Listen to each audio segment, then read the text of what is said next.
Welcome to season 3 of the So Spurs podcast. We promise it will be the best yet.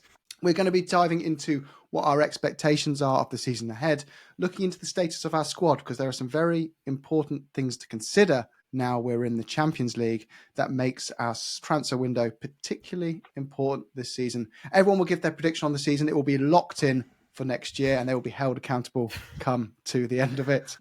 Should we start off with what we're looking forward to in 2025 and what kind of our expectations are? Me first. It's a really, really difficult one, isn't it? I think for me, some level of success will be some significant, going deep significantly into any cup competition. The Champions League is going to be tough, obviously. Getting through to the knockout stage of the Champions League, I think, will be a decent achievement. But what we've got to do is get that balance between the cups and the league. I get that, you know, we sit here 17th wasn't good enough. Absolutely. Everybody says that. Ange says it. The players say it. And it was a strategic decision at the end, you know, in or around January to put all of those eggs in one basket. And it's a risky strategy, but the strategy worked, right? But you can't, that's not the strategy that you can have every year. So I think next year, some decent signings, a full pre-season, a decent showing in the league, top 8, top 6, and a decent run in the domestic cups for sure. And if we can get to the knockout stages of the Champions League, I think you could probably put a tick in the box there as well. But, you know, we're going to have a squad that can stand up to those 2 games a week, because you're not going to be able to wrap the players in cotton wool like we were able to between January and the Bilbao final. So expectations for you, Si, are we're not going to be, shall we just say, throwing a competition in exchange for the other, that we're going to make a meaningful, concerted effort to challenge on each of them. And I know people will be saying, we did try, we got to the semi-final of semi-final of the League Cup. Exactly. And I think it's when we went out of the semi-final of the League Cup, he's obviously then thought, right, what is our best chance of winning something this year? We're out of the FA Cup. Were we out of the FA Cup by that stage, or yeah, we went out? Did we go out the first? Yeah, round? we went out to Villa, but I can't remember if it was just before or just after that. But either way, we were out of a semi-final, and there was no chance of the league. There was also no chance of relegation either with those 3 below us. Now I know that people keep coming up and saying, oh, if those three weren't as bad as what they were, then it would have been a different season. It would have been, because he wouldn't have rotated as much, because he couldn't have afforded to, right? So let's put that one to bed. He made a strategic decision to focus on the Europa, and he can't do that next season. He can't just say, I'm going to pick one and I'm going to go for it. The circumstances led him to that in January. That clearly was not the strategy from the outset of the season. So I think, you know, we've got to go in. You're in 4 competitions. You've got to try your hardest in all 4 competitions. And, you know, top 8 plus a good run in a couple of domestic cups and knockout of the Champions League. I think I'll be sitting there thinking, well, it's progression. It's difficult. It's progression on a Europa League win, right? But it's progression as the team as a whole, I think I'm trying to say. Johnny, we'll try you again. Now your Wi-Fi problems seem to be fixed. So expectations for 2025 with Ange Postecoglou. So what are you expecting in terms of how, you know, we're going to balance the league versus cups? And anything else you want to highlight? Sorry about what happened just there. I guess we've literally just finished the season, so much depends on what's going to happen with the squad. So in terms of looking ahead to, and being too kind of confident about literally what's going to happen or what we feel is going to happen isn't really possible, I don't think. But at the same time, given that we've had 2 seasons with the manager, we finally won a trophy. If you were saying kind of from a detached sense, even if you were being objective as a supporter of another club, what would you consider to be progress for Spurs? Because you want to see progress, and it's interesting to see like what the barometer from size point of view leans towards. And I still kind of feel, and maybe I'm completely deluded, given that we've just finished 17th. But I still think I'd want to be doing better than a top 8, because I just don't think that it's. I think we're in a position where we've there's everything set up now, and hopefully, if Ange stays, the players can build on what they've just achieved, because there's a huge achievement. And you know, maybe if in a season when it's not been 17 years since you won a trophy, finishing the top 8 is better than winning Europa League. I don't think it really is, to be honest with you. And I'm sure Si doesn't really mean it like that. But the bottom line is we need to be getting back to where we feel we should be, which is to be challenging for the Champions League. Ange is very clear on the record for saying he doesn't see that as being sort of some kind of ultimate yardstick of success himself. He wants to be winning titles, and I know that's kind of like seems maybe to people who aren't associated with the club, and kind of think, well, like, what are you doing talking about that? But it's not that long ago since we were in that sort of conversation. We were kind of in the mix for title challenges, and we're up there for most of the season. So that's where we kind of want to be getting back to. And I think personally, despite what's happened this year, I still think that Ange is the person who's well placed to give us an opportunity for that. So for me, where are we going to be in 12 months' time? I honestly don't have a clue. I'd certainly want the league to be in a completely different, like, not even ballpark, but like a whole other reality. So I would really be hoping for more than a top 8 finish. I guess you go into every season hoping you're going to win a trophy. I'm not saying because we won this season that I'm cool if we don't win a trophy. But at the same time, when you look at the winners of all of the trophies over the last 10, 20 years, it's pretty much the same clubs popping up every time. So the opportunities for your Crystal Palaces to come up and deliver doesn't happen very often. So if we won a trophy and we finished in top 6, that would be unbelievable. If we won a trophy and we don't have anything approaching what we had this season in the league, that's still a good season from my point of view. But you do want to feel like that Ange himself would be looking to be getting much, much higher up the table, whatever that actually means without putting a number on it, but to be getting into the frame for really, putting some credibility, some respect on Tottenham throughout the season, and not just like in a fantastic achievement in the Europa League, which is a really big competition. But I think it's. I know I'm kind of being a bit mealy-mouthed and a bit sort of waffly or a little bit vague, but I think it's just really difficult at the moment from where we're going to be. But that's what I would be hoping for, that we're really getting much, much closer to the conversation with your Villas and your Newcastles and those sorts of. But we should be on that level, in my opinion. That's where we should be. Are we going to be able to bridge 17th to that in one go? I don't know, but I actually don't think it's as stupid and ambitious as some people might, given how horrendous we were. Let's not pretend that we weren't.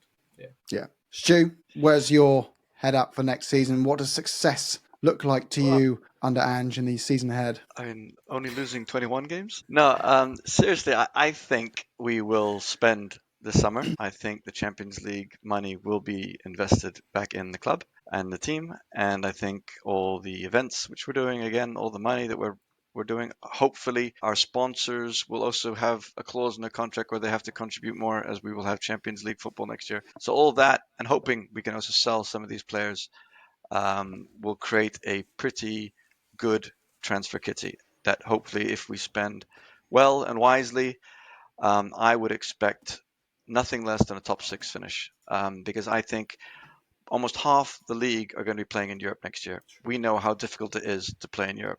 Teams like Forest are going to struggle. Villa are in a whole world of trouble because they didn't get Champions League football, so they're going to have to rejig their squad. Their wage bill is shocking. Yeah. So they're in a whole world of trouble. You've got the cons, which you have the likes of Newcastle, who've got Champions League football with all their money behind them. They can start investing.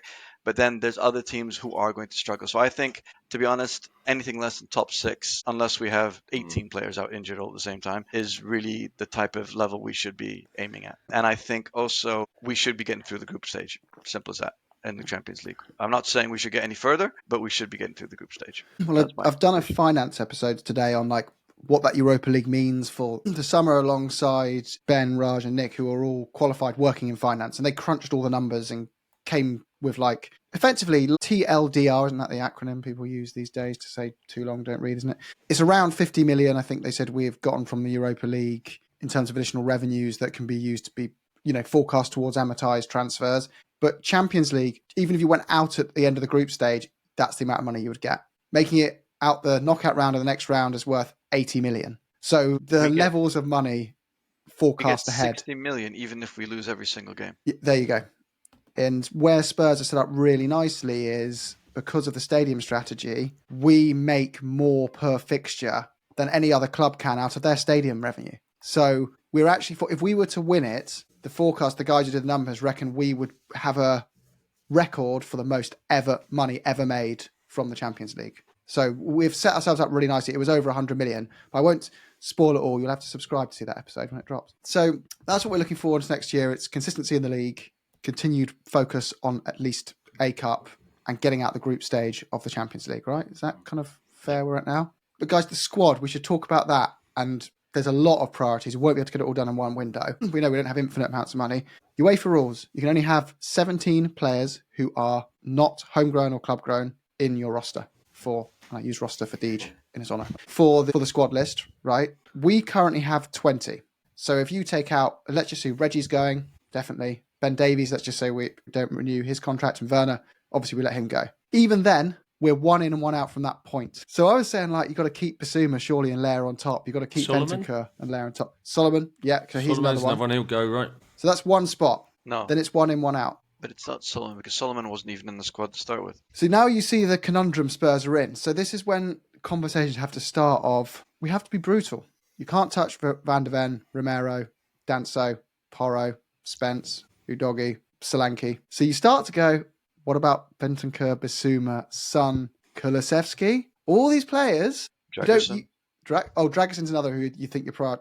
But let's say we want to bring in 4 or 5. Everyone's saying 4 or 5. Which 2 or 3 senior players are we saying, Richarlison, you might be saying, I'm sorry. Yeah. We can't fit you in. You're a good And are we talking European here or Premier League? European. But if we're going to I think you've got to build towards a great Champions League squad, which then in turn leads to a great league squad, right? From what I've seen, and that's just bearing in mind that Forster's leaving, including Tell is leaving, Reguilon's leaving, etc. We've got 29 senior players on the books, with the likes of Veliz, Gilles, Solomon, and all the rest of them coming back. Still got a lot to clear out. A lot. And that's obviously not including, it's including Bergvall, because of course he's a senior player in Europe. Well, Bergwall, if we can hold on to another seat, in 1 year's time, he becomes homegrown. So this is why we need to keep, I know people want to go all senior players again, but then you're just creating the problem again 2 years down the line where you don't have enough home, because our issue is our club grown allocation is Whiteman. No, Whiteman's gone. That's Austin. That's it. Okay. But the quality level of our club grown players in that squad is not, there may as well be no one in them at points. So we have to sign lots of really young players and give them 3 years at the club trained before they hit 18 years old, isn't it? So we've got to continue investing in youth. Otherwise, we're just going to never hit our homegrown and club grown quotas and have this trouble every year. But guys, based on all that, you have to, based on this, right, you have to get rid of 5 senior players that we discussed earlier. So that's not including the likes of Gilles, Solomon, Veliz? Well, actually, you need to get rid of, correct, not including them, because the ones registered last season. The way, unless I've made a mistake, we've got 20 foreign senior players. Yep, exactly. We're allowed 17. So let's just say Werner. That's not including Werner. That's not including Tell, because he's not officially ours, and that's not including Reguilon because. So who are we getting rid of? Exactly. Like who are we pushing out, guys? Well, where does Vuskovic fit into it? Or is he doesn't too need young? to be registered. No. Yeah, he's also counts as foreign, but I'm presuming he'll be loaned out or. But he shouldn't need to be registered if he was in the squad because he's under the age threshold. Not in Europe. In Europe, he's still a foreigner. Okay, right. Okay, so guys, we're in a situation where to bring 5 in, you're talking about getting rid of at least 3 players we probably deem valuable assets to the team. So the big standout one is rumours today, Son Heung-Min has interest from Saudi Arabia. What a difficult scenario to be in. He's just lifted that trophy, cemented legend status. Go on, I'm going to throw us to you, Johnny. Is that one of the squad spots you have to 3 out? You're Daniel Levy, Johnny. They're bored. Langer says, I'm not making this decision. This needs to go up the chain. Needs to go up. We've got an offer from Saudi Arabia, £40 million. Son Heung-Min. He says he's interested in a £900,000 a day contract. Do we accept it? No, we don't.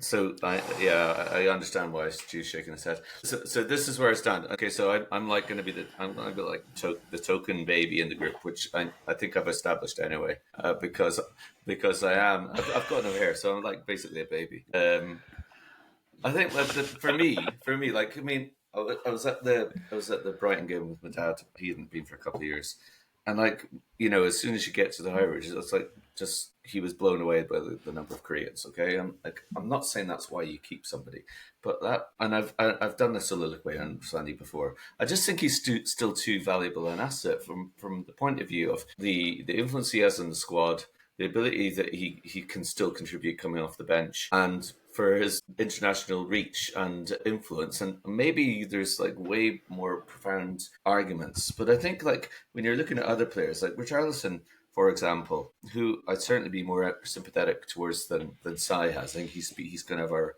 chief Richie doubter over the last couple of years. Even though he's really made a contribution in the last couple of rounds in the Europa League. Like he really did. But I definitely wouldn't have anything like the same issues with losing him because his injury record is, for starters, like just beyond argument. For me, I know I'm affected by an emotional angle here, but I honestly, I just think he still offers a lot. And I am a business person. So when somebody talks to me about 40 million and what you might be able to do with that, like, I totally get it. Like, I bow to the superior understanding of the financial thing when it comes to the rest of you, particularly probably Stu and Jim. And maybe sorry, no offense.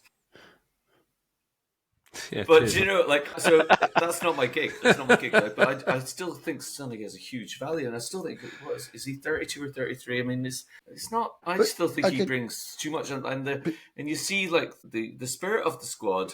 What Ange has managed to keep going in spite of the horrendous league campaign. Sonny is just like integral to that, and I just think like the influence he has on the rest of the squad is massive. So no, not for me. I'm sorry, and Johnny, maybe that's really stupid. There you go. I want to keep my convertible, but it's got 2 seats and I've got children. Like, there's what you want and there's what you need to do. Because I need to bat it back to you and then say, okay, you need to get rid of then, look realistically, between Bissouma, Richarlison. So you've got to get rid of about 3 senior players here to bring in the 5 that people want. Out of Bentancur, Richarlison and Bissouma, you're getting rid of all 3? Because you're going to have to, but Kulusevski? No. Or Sarr? Or Sarr? Okay, well, I could get rid of 2 of those and live happily for a while. And just bring in 2 this window then. Like, I don't have a spreadsheet in front of me, so this is the conundrum. So in terms it's hard. I think Go on, Ben Davies he's discounted already, is he? Yeah, we've already taken that into account. You still need 3 when Davies and Richie can go. And then I'll have to. Davies isn't a foreigner anyway. And Tell's not part of the equation either. Yeah, he's not ours. It's tough. Well, those are 2. He's theirs if we activate the clause, though, isn't he? Obviously, I think it sort of comes down to what have you got lined up. You can't make those decisions in isolation, right? Yeah. So if you've got a solid backup for Solanke who's homegrown, then that's a different conversation on whether you get rid of Richie or not, surely. And also, who are you going to bring in to replace Son? Yeah, and I mean, I think what they'll be doing in the background, it's like a Chinese puzzle. They'll be moving things around and saying, what are the consequences of X, Y, Z? So if you could get someone, I mean, I'm going to throw a name out there, make it up. If you could get Adam Wharton, if you could convince Adam Wharton to come to us from Crystal Palace, get Champions League football, work under a manager like Ange, would you see Bissouma go? Yeah, well, you might do. Yeah, because that would be a significant upgrade in that position. So I don't think it's as easy as just saying, right, we've got to lose 5 foreigners, crack on, lads. Well, you can still keep them. You just play them in the league and you just prioritise who's certain players in Europe is another way to look at it. Because the league squad. But if you're doing, to your point, though, Jim, you can't build a squad like that, though, can you? Like, you can't build a squad that says we're going to have X amount for the Champions League because we'll end up getting into a position where we get injuries and have to play the kids in there again. The other thing we do is we pay over odds for homegrown players. Well, there's going to be a tax on it, isn't there? Yeah, there's some for sure because everybody's going to be wanting that. Everybody's half the divisions in Europe, and everybody's going to be looking at buying homegrown players. Exactly. Yeah. I've got a list of 7 I would get rid of. Well, ruthless. The Axeman coming. Go on, Stu. Let us know. And to make Johnny happy, Son is not on the list. the reason I would get rid. I mean, as for the Koreans, we've got Yang, so we don't have to worry about that yet. Not yet. I'm joking. It's just a case of we don't really have anyone on the left if we get rid of Son because we don't have Tell, we don't have Werner. Moore I would send out on loan. So I would get rid of Dragusin. I would get rid of Bissouma. I would get rid of obviously Solomon, Gilles, and Valise. I love Richie and I prefer him to Solanke, but I think we need to get rid because of his injury record. And the last, who I know, and I'm sorry Deej isn't on here because this will annoy him no end, I would get rid of Kulusevski. Ooh, controversial, I know. People are not going to like it. Oh, drops the bomb at the end there. Wow. I think he is being super overrated and people have this rose-tinted view of the first few games he played at the beginning of the season. Wow. And he isn't that good. And I think he's viewed well, and we could make money. And if we can replace him with the man from Crystal Palace, for me, it's an upgrade. Well, And he's homegrown. there's a guy on Twitter called Max Slade who's done a really good spreadsheet. You can find him. It's Max_T Slade. He's done a spreadsheet of what he and with detailing all the current situation in the squad and what we need to do. And he's said, well, a lot of it depends if we're forced to sell Romero. Because if we're forced to sell Romero, because he, Real Madrid come in and he chucks in, I'm not saying it will, but let's just say that happens and he does go, suddenly one of those decisions is made. But let's just assume we keep him. So based on that, he said Bentancur, Werner, Reguilon, Richarlison, Whiteman, Forster, Davies, Basuma and Scarlett are likely to all go out because they're probably not the level required for the Champions League. But you also need to choose one more if Romero is not sold. And that is a tough one. I'm going to say Basuma and Bentancur are already in that list. It's so hard. It's between Kulusevski and Son. And that is just crazy. I think I'd both and just not include one of them in the Champions League squad. You can't. So They would go crazy. If you're going to keep Kulusevski, he's got to be in the squad, and you can't keep Son out of the Champions League squad. Just club captain, you're good enough for Brighton. You've got to get someone else out of them. Spence again. Spence is English. Yeah, but Spence is homegrown. Oh, it's homegrown. Spence is homegrown. Oh my word. Not easy. The Dogie is, if you're going to look at the back line, then it's a Dogie or Porro.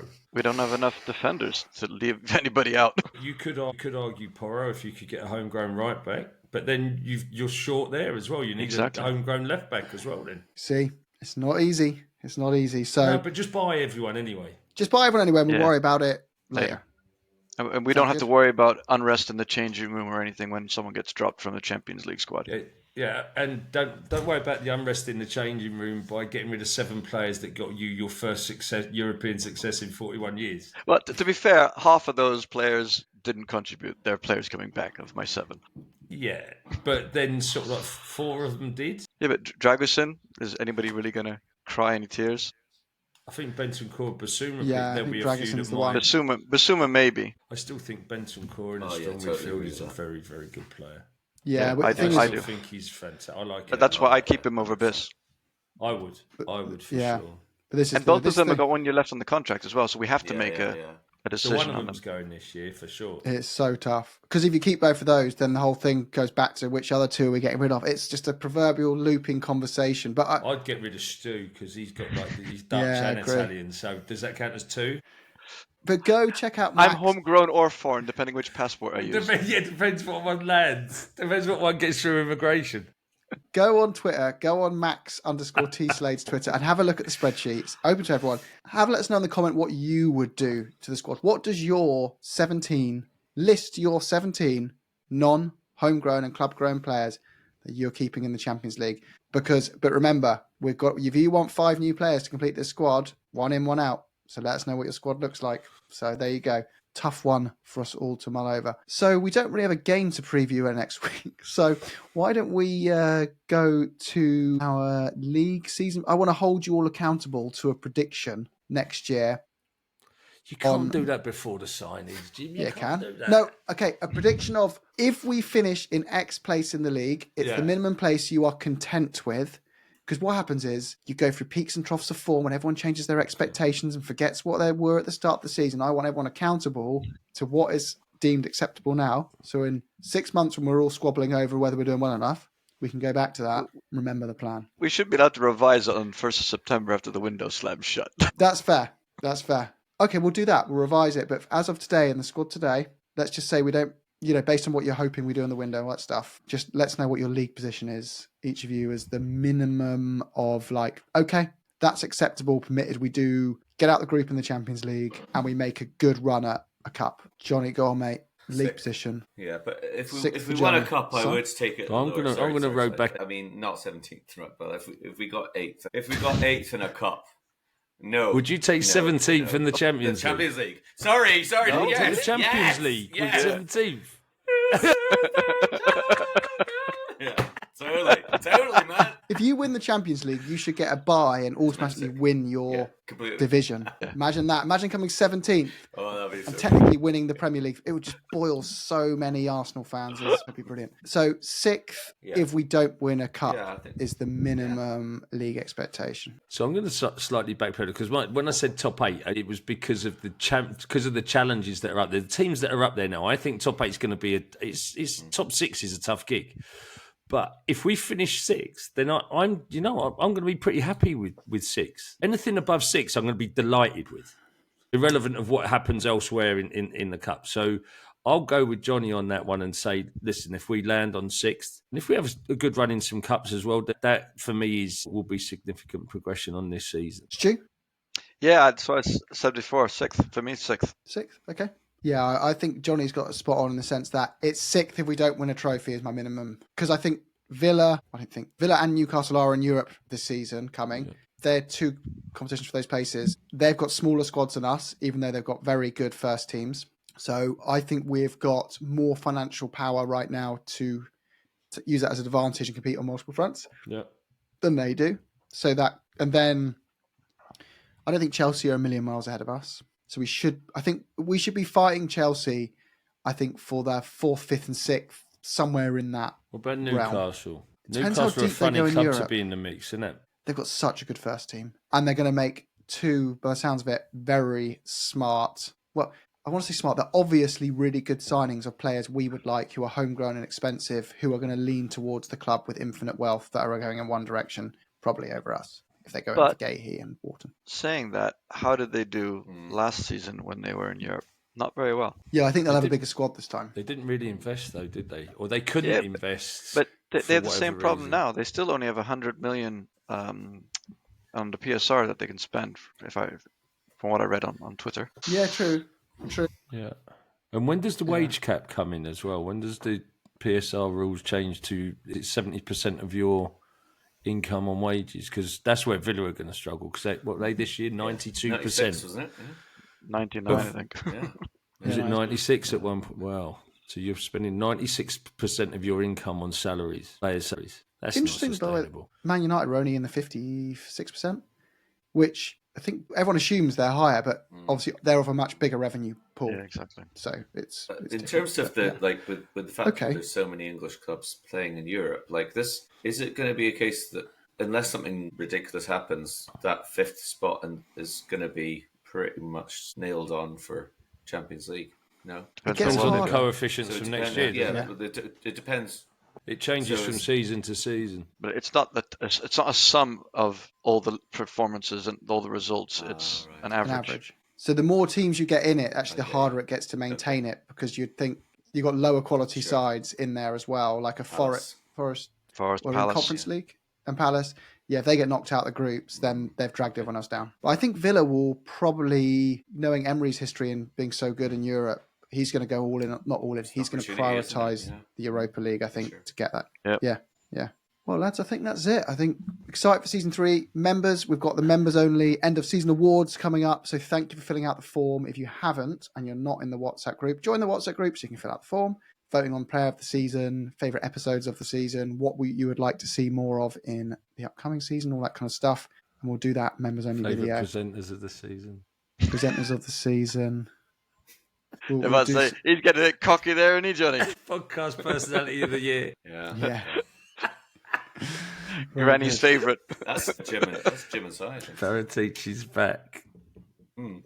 Without a doubt. Para's back. Well, come on, you Spurs. Much to look forward to. The white smoke will be going above the skywalk on Monday, hopefully, and we'll have clarity of our future under Postecoglou, and we can all move forward and enjoy the transfer window. How about that? There we go. Champions Spurs. Europe. Go on, you Spurs. You know what we are. You sick podcasts and football shows that are just a bunch of people spouting opinions with no substance.